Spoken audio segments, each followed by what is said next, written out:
Tony Romo persevered through a career-high 7 sacks, even avoiding costly mistakes that have dogged his career as he ran from constant pressure.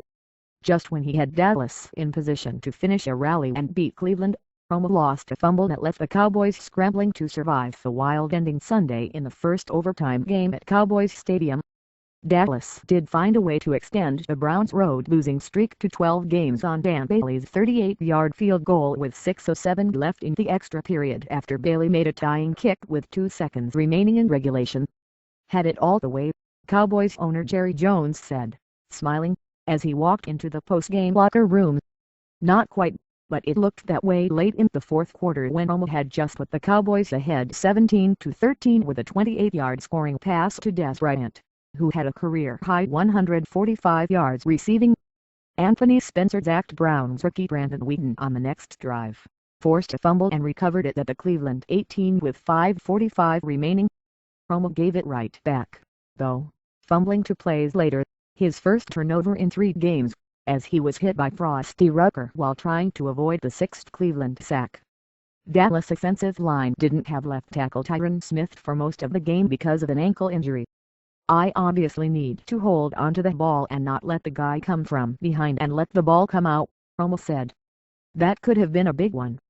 The Cowboys made one goal line stand in the final minutes, but the Browns 2-8 got another chance and went ahead 20-17 on Wheaton's 17-yard pass to Benjamin Watson with 1:07 remaining. Dallas drove to the Cleveland 9 in the dying seconds, keyed by a 35-yard pass interference penalty on Sheldon Brown. The Cowboys tried to throw into the end zone twice, then settled for Bailey's dying kick.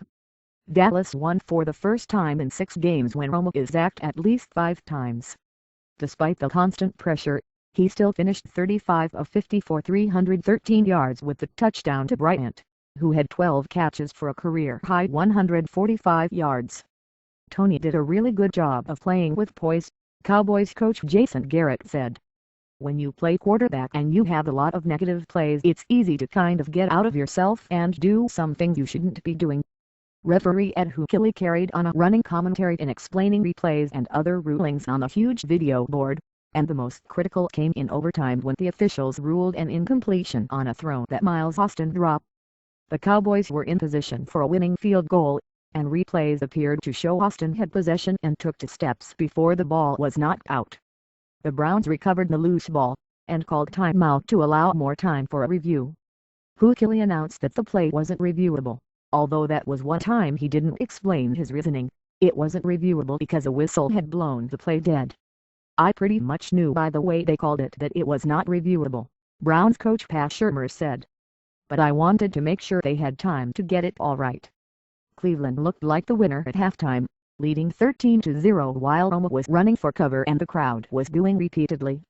But Dallas scored on its first 3 possessions of the second half, capped by Romo's toss to Bryant.